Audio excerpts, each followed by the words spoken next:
I wanted to do a quick follow up on something I touched on the first episode.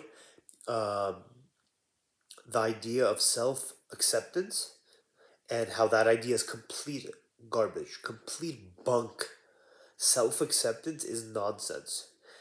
That's not at all the point.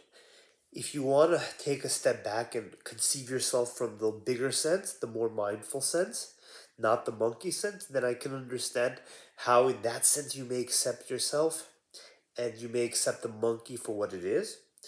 But from a self development perspective, from an actual life perspective, when you're trying to improve your life, saying I'm going to accept myself, that's not the path to improvement, unfortunately. That's too much of a needy path. That path is too needy. You want to feel good. You're begging to feel good. Why are you begging to feel good if you want to improve yourself?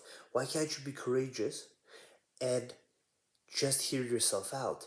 Called self understanding. Understand yourself, all the good parts and all the shitty parts. And then self development. Improve them. That's the point. That's the point. Now, all the shitty parts, don't, yeah, you need to accept them. So, in a sense, self acceptance is the right thing to do. It is the correct thing to do when you articulate the shitty parts. But you have to articulate it, and then you have to get in the dirt and actually do the work to improve them. Self understanding and self development. None of this wishy washy, feel good, modern. I don't want to do any work. I don't want to struggle. I don't want to admit whatever's wrong with with my life is mainly my own creation, literally, and the creation in my own mind or in my own doing, mostly in my mind. Mostly everything that's fucked up is because I fucked them up.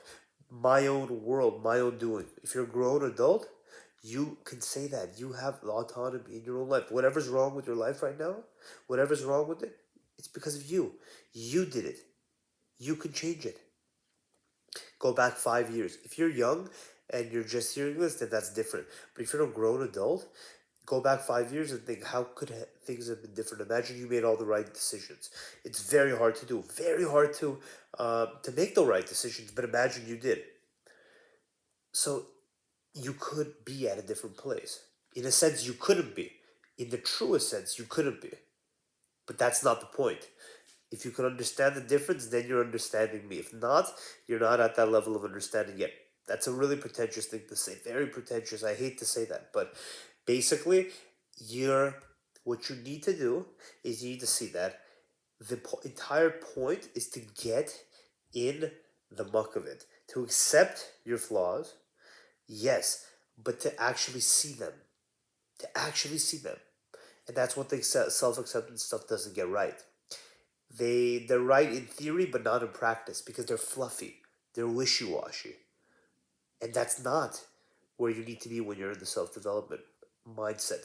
Not wishy washy, no. Not fluffy, no. None of that.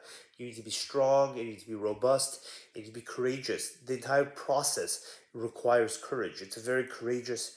It's a process that requires courage to do and faith. You need a ton of faith because the path is uncertain. You're doing things, and it's anxiety filled. You're not sure if you're on the right path. You're not sure if you're doing. Are you wasting your time? You need to have faith, a lot of faith too.